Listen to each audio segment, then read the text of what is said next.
Alhamdulillah, Alhamdulillahilladzi bini'matihi tatimmus salihat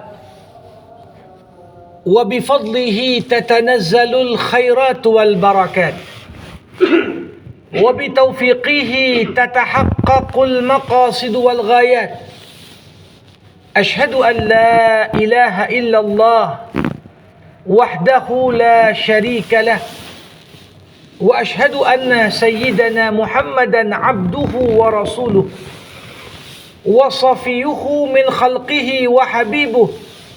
Allahumma salli wa sallim wa barik ala sayyidina Muhammad wa ala alihi wa sahbihi wa man sara ala nahjih ila yaumiddin.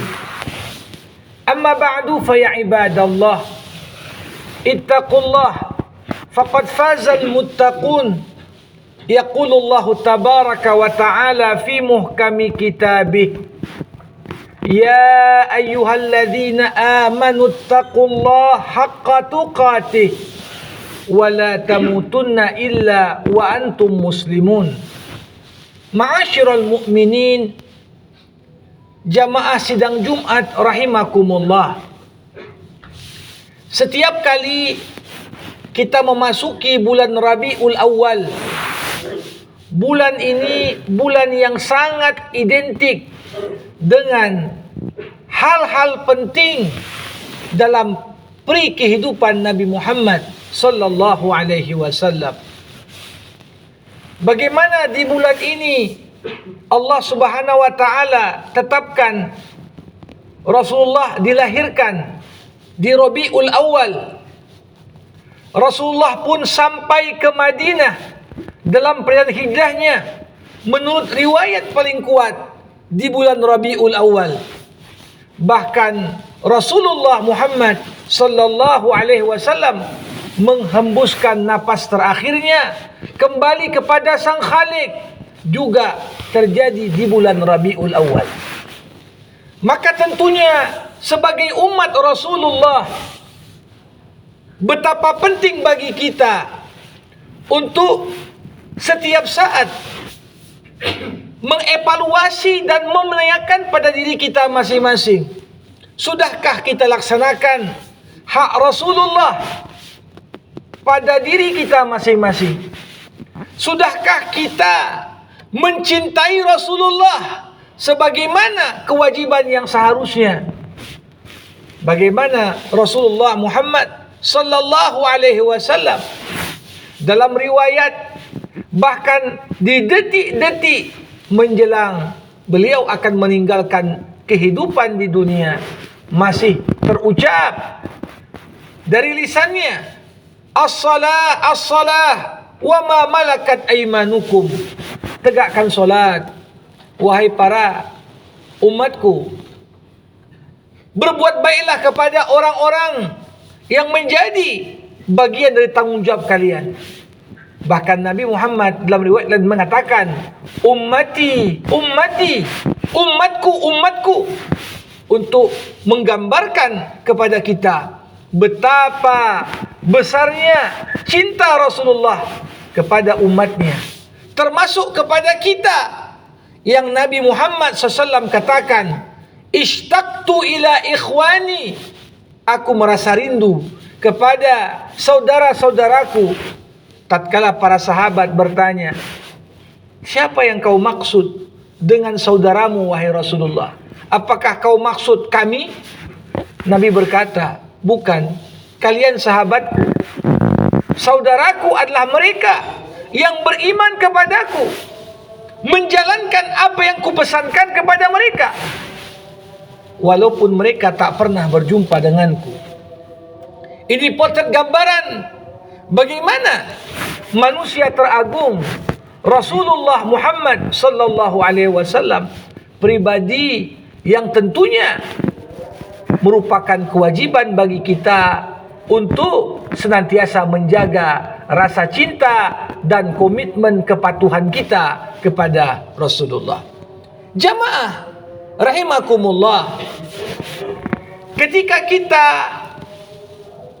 membaca bagaimana Allah Subhanahu wa taala mendeskripsikan kekasihnya, Rasulnya yang terakhir sebagai penutup dari risalah yang dibawa oleh para nabi dan rasul. Di akhir surah At-Taubah, Allah perkenalkan sosok yang tentunya pantas untuk senantiasa kita ingat, kita kenang, dan kita jaga haknya atas diri kita. Laqad ja'akum rasulun min anfusikum azizun alaihi ma anittum harisun alaikum bil mu'minin raufur rahim. Telah datang kepadamu seorang utusan Allah yang diutus dari golonganmu sendiri, golongan manusia sama sepertimu. Namun bagaimana sifat beliau? Azizun alaihi ma anittum. Bagaimana Rasulullah SAW senantiasa merasa berat dengan segala apa yang dapat menyusahkan dan menyulitkan umatnya. Laksana seorang ayah, seorang ibu yang tentunya merasa berat terhadap segala yang dapat menyulitkan keturunannya. Maka cinta Rasulullah kepada umatnya, perjuangannya dalam memberikan yang terbaik bagi umatnya, ini menggambarkan berkali-kali lipat, bahkan potret kasih sayang orang tua kepada anak kandungnya sekalipun. Harisun alaikum bil mu'minin raufur rahim. Satu sisi Nabi tak ingin beratkan umatnya. Bagaimana ketika Rasulullah Muhammad SAW di awal Ramadan, beliau salat tarawih bersama dengan para sahabat, berjemaah di masjid. Tapi setelah berlalu malam ketiga, sahabat melihat kok tak pernah nampak lagi Rasulullah. Ternyata beliau pun salat tarawih berjemaah dengan istri atau bahkan sendirian di rumahnya. Beliau lakukan itu semata-mata, aku khawatir kalau aku lakukan terus berjemaah di masjid, jangan-jangan nanti Allah akan wajibkan tarawih itu untuk umatku. Lihat bagaimana seorang yang begitu peduli, bahkan tidak ingin ada sesuatu yang kemudian dibebankan kepada umat ini yang berada di luar kapasitas dan kemampuan kita untuk menanggungnya. Namun di sisi lain, Rasulullah orang terdepan yang menginginkan segala kebaikan untuk kita. Bagaimana setiap nabi dikatakan memiliki satu doa mustajab. Nabi Nuh berdoa, dengan doa itu datanglah momentum turunnya hukuman Allah. Nabi Adam bahkan berdoa tatkala akan diusir dari surga, Rabbana zalamna anfusana wa in lam taghfir lana wa tarhamna lanakunanna minal khasirin. Ibrahim berdoa, Zakaria berdoa, Isa berdoa. Tapi bagaimana tatkala Rasulullah Muhammad SAW di momen-momen paling krusial yang mungkin untuk kapasitas manusia biasa, pasti dia sudah pakai doa pamungkas itu. Bayangkan sebelum hijrah ke Madinah, pulangnya Rasulullah dengan terusir, bahkan dihinakan oleh penduduk Taif. Terduduk Rasulullah dalam kondisi terluka. Datang Jibril, ana tau'u iradatik, aku siap apapun instruksimu kepadaku wahai Muhammad. La in syi'ta la atbaqtu alaihimul akhshabain, kalau kau mau bahkan gunung Akhshabin aku timpakan untuk penduduk Taif. Tapi lihat bagaimana potret orang yang harisun alaikum. Bukan hanya beliau tak ingin memberatkan umatnya. Begitu banyak hadis Rasulullah menggambarkan, laula an asyqa ala ummati, kalau aku tak ingin memberatkan untuk umatku, la amartuhum bisiwak inda kulli salat, pasti sudah kuperintahkan tiap orang sebelum solat bersiwak dulu. Karena dengan bersiwak membersihkan mulut, tentunya malaikat pun akan lebih senang dengan wangian. Allah pun menyukai orang-orang yang bersuci. Tapi lihat, Nabi Muhammad sadar bagaimana hal-hal yang beliau sukai dan cintai belum tentu itu dalam tataran teknis dan pelaksanaan ringan untuk dikerjakan oleh seluruh lapisan dari umatnya. Ma'asyiral mu'minin rahimakumullah. Lantas apa hak Rasulullah atas kita? Yang pertama tentunya penting bagi kita semua mengenal Rasulullah lebih dekat. Karena itulah jalan utama yang dapat menumbuhkan rasa cinta. Am lam ya'rifu rasulahum fahum lahu munkirun. Apakah mereka tak kenal dengan Rasulullah sehingga mereka mengingkarinya? Kalau kita tak kenal Rasulullah, tentunya kita pun merasa asing dengan Rasulullah. Maka tentunya kewajiban kita, sebagaimana di tiap rumah ada Quran, bagaimana kita upayakan di tiap rumah minimal ada peri kehidupan Rasulullah, sirah nabawiyah yang membuat kita bisa membaca dan lebih mengenal Rasulullah. Minimal walaupun dalam cetakan-cetakan yang tidak terlalu tebal, untuk membekali kita dalam menanamkan rasa cinta. Yang kedua tentunya hak Rasulullah atas kita. Bagaimana kita perlu patuh kepada Rasulullah. Ya ayyuhalladzina amanu atiiullah wa atiiur rasul wa ulil amri minkum.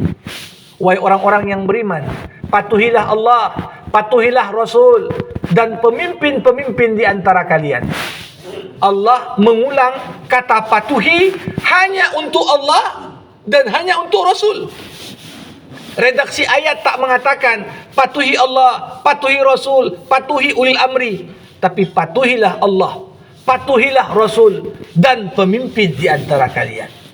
Salah satu makna yang terkandung pada redaksi yang tadi saya bacakan, kepatuhan kepada Rasul istiqlalan, berdiri sendiri. Namun kepatuhan pada ulil amri bergantung sejauh mana ulil amri patuh kepada Allah dan Rasulnya. Jamaah rahimakumullah. Yang ketiga tentunya hak Rasulullah atas kita semua, bersegera kita untuk melaksanakan apa yang Nabi pesankan atas kita.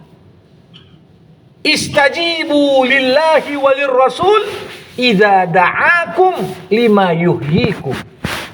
Bersegeralah, respon apa yang Nabi pesankan, apa yang Nabi perintahkan, apa yang Nabi larang. Karena seluruh petuah-petuah Rasulullah, sabda-sabda Rasulullah, pesan-pesan Rasulullah, ketika kita ikuti dan patuhi, akan membawa kita pada level kehidupan yang sebenarnya. Jamaah rahimakumullah.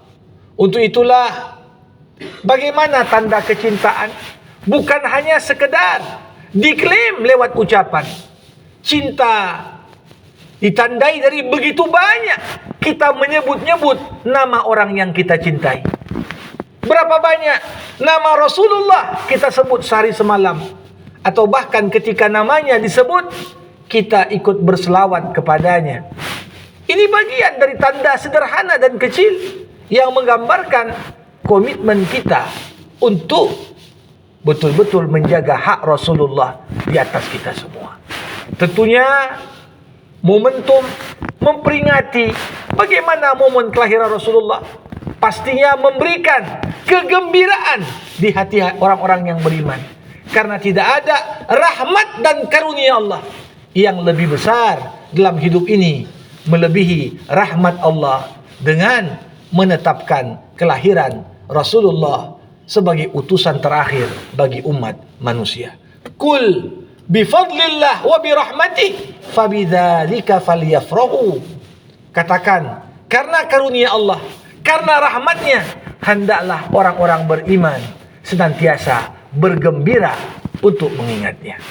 Barakallah li wa lakum fil Qur'anil azim wa nafa'ani wa iyyakum bima fihi minal ayat wa dzikril hakim. Aqulu ma tasma'un fa in kana shawabu fa minallah wa in kana khata fa minni wa minasyaitan. Ud'ullah wa antum muqinuna bil ijabah.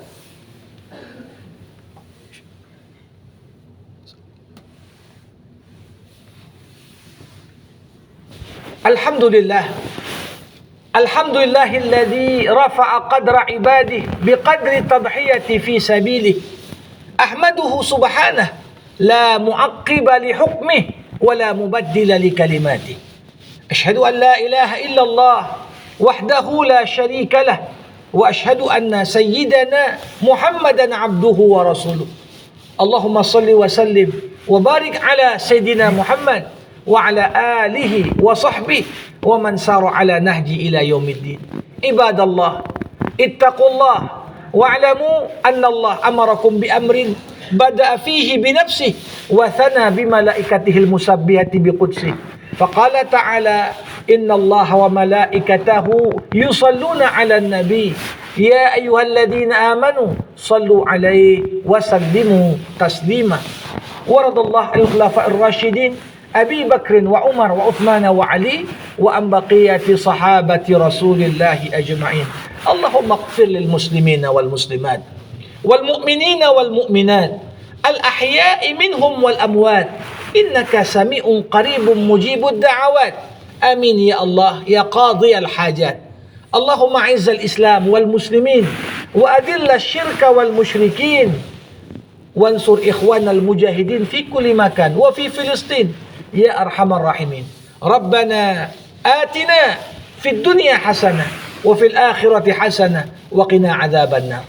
Ibadallah, inna Allah ya'muru bil adli wal ihsan wa ita'i dzil qurba wa yanha 'anil fahsya'i wal munkari wal baghi ya'idzukum la'allakum tadhakkarun.